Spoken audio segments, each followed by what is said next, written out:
Friends, I had an idea for an epic new podcast. The story of a kid who got separated from his parents and must survive in the jungle alone. So with the help of many friends, we made it. Dad, it's me. I'm trapped down here in the Lost World. He said, Lost World? I found out of this hole and slid down this big, long tunnel. Right near where we camped, there's a hole in the ground. But what happened next is one of the biggest reasons I got my nickname, Miles the Brave. And I learned that you should never give up just because things look hopeless. Even when you're not sure what to do, you just never know what might happen if you keep trying. Miles the Brave is our exciting new original podcast made by Storybutton. The entire season is available everywhere, August 21st. So right now, make sure that you search for the podcast Miles the Brave and click follow. You are not going to believe what happens on this adventure.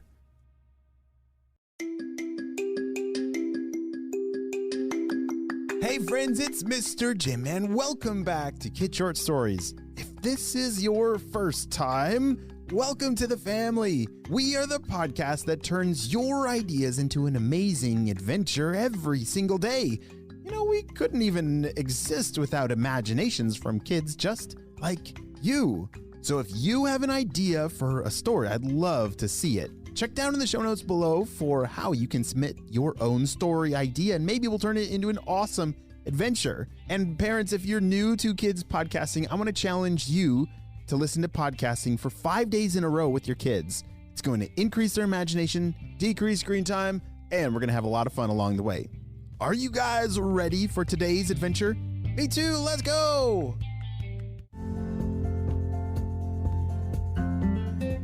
That next morning, Miles shot up out of bed. He had to get to work to finish his rocket ship. Oh, this is going to be so awesome. I hope this works, said Miles as he started adding some buttons and some screens inside of his spaceship. That would help him, direct and know where he was going and how to make it go faster and slow down. He was just missing a couple more things, a flashlight and a compass. Those would help a lot. As he added the compass to his dashboard and tied on the flashlight to the front of his spaceship, it was ready. Holy smokes! Miles swam back and couldn't believe it. It was beautiful. One of the greatest creations that he had ever done before. As he swam it downstairs to go outside, his parents saw him swimming by. Miles, what do you have there? Oh, just a rocket ship that I'm going to space in. His parents both laughed and smiled at each other and loved that Miles was very inventive and shouted, "Well, just make sure that you bring some snacks with," shouted his mom. Okay, now I need some kind of launch pad, Miles thought to himself. There's a flat, kind of rocky spot. I'll just clean it up a little bit, said Miles. Perfect. You see, every rocket ship needs a launch pad. Do you know what that is? Yeah, every rocket ship, it rests somewhere, and then before it blasts off, you have to make sure that it's, not sitting on like grass or paper, because it'll just burn it all down. So it's best to have, rocks around the rocket ship before it blasts off to space. It didn't take long before Miles had a beautiful launch pad for his rocket ship. Miles was putting his goggles on when his mom came swimming out holding a bag of snacks for him. Here you go, honey. Just stay safe, okay? You see, I still think at this point, his parents thought this was all just pretend.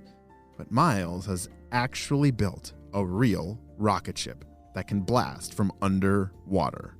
I'm sure you're wondering, how in the world does that work? Because, fire can't blast off from underwater. I am struggling with understanding it just like you, but it has something to do with lava and bubbles. That's all I know. As he wiggled his way into the spaceship, he was ready. He had his goggles, his flashlight was on, he put his snacks in a compartment so that they wouldn't, fly all over the spaceship as he was blasting off. Okay, I gotta do this. I gotta see if this is real and tell Mr. Barnacle if his story and memories are true or not. Well, here we go. There was a blinking ignition switch in front of him that when he pushed that, the spaceship would be blasting. All right, here we go. 3, 2, 1. As he pushed the ignition switch, his parents happened to be looking out the window from inside their house at that very moment, and they watched him blast through the water straight up, faster than they had ever seen before. Miles! They both shouted. They looked at each other in disbelief. These two fish had never seen a rocket blast off from underwater, let alone it was their son that was the one that made it. Woohoo! As Miles was blasting through the water, he couldn't believe that his homemade rocket ship actually worked. Out the window, he could see that he was approaching the surface of the water, which he had never been up there before. 3, 2, 1, psh! And it kept going. The rocket ship blasted through a wave in the water and was now zooming for... What are those white puffy things up there? Said Miles. Up in the distance, where he was headed toward space, were these white things floating in the sky. He had never seen those before. He was worried that his rocket ship might bounce off of those white fluffy things, but he was pleasantly surprised when it blazed right through them. Whoa, that is so cool! It's like they're invisible or something. Wow, it's magical up here. As he was zooming through the air and now past the clouds, he entered into space, and his rocket ship slowed down to a nice cruising speed.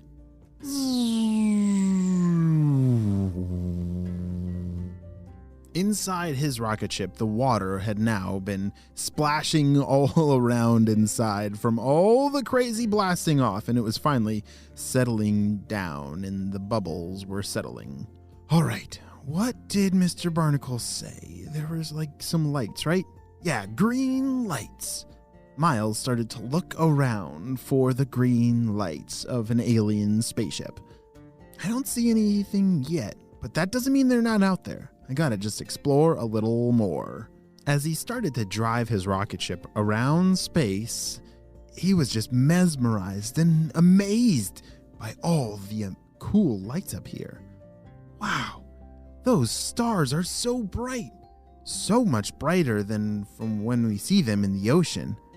But wait a second, those look like green stars, or those are the green lights! Miles immediately turned his rocket ship over towards the green lights and started cruising towards them. This is insane. I can't believe it's real. Mr. Barnacle was right this whole time. Now, we gotta check and see if those cupcakes are real. As Miles' ship approached those green lights, when he got closer, he could see a giant ship.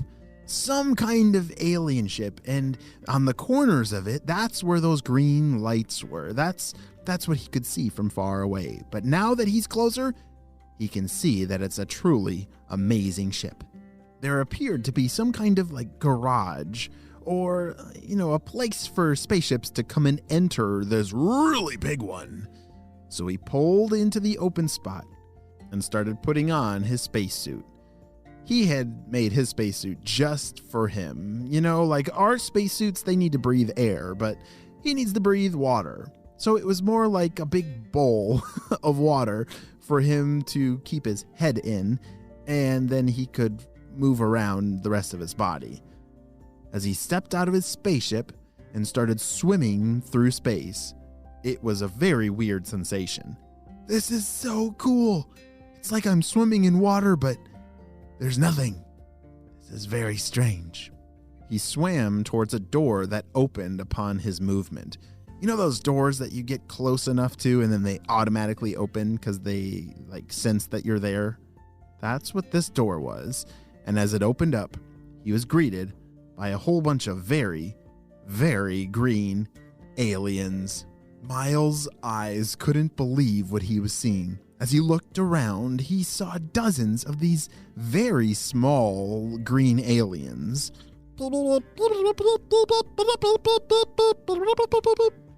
That's the only way that they talked.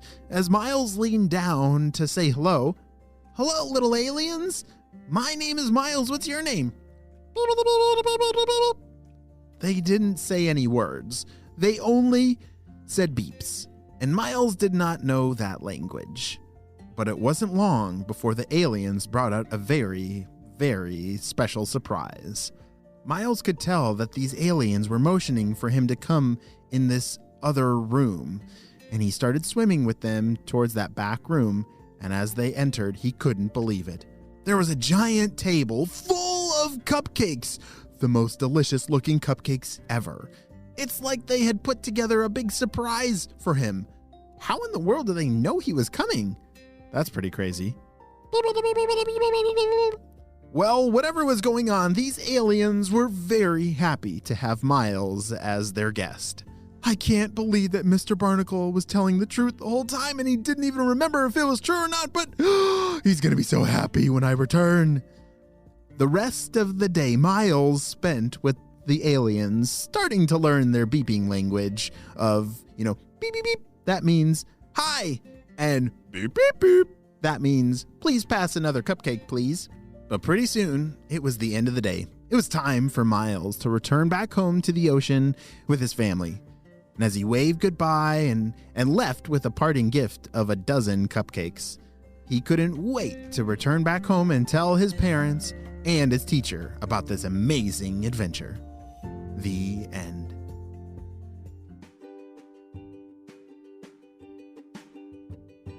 Hey friends, I need your help celebrating some birthdays. Drum roll, please. Happy birthday, Reese, who's turning 6 years old. Reese loves the beach, Barbies, playing with her brother Colby, and listening to Mr. Jim. Wow, Reese, I'm so glad we got to celebrate you and your big day on the show. Happy 6th birthday. And next up we have... Happy birthday, Sila, who's turning 8 years old. Sila loves art. She loves her cat named Kitty and loves to explore and find new critters. Wow, Sila, I'm so glad we got to celebrate you and your big day on the show. Happy 8th birthday. And next up we have... Happy birthday, Walter, who's turning 5 years old. Walter loves Mario. He does the biggest cannonballs in his grandma's pool. And Walter loves playing with his baby sister, Charlie Rose. Wow, Walter, I'm so glad we got to celebrate you and your big day on the show. Happy 5th birthday. Well, friends, I hope you all have a super duper day, and I will see you on our next adventure. Bye.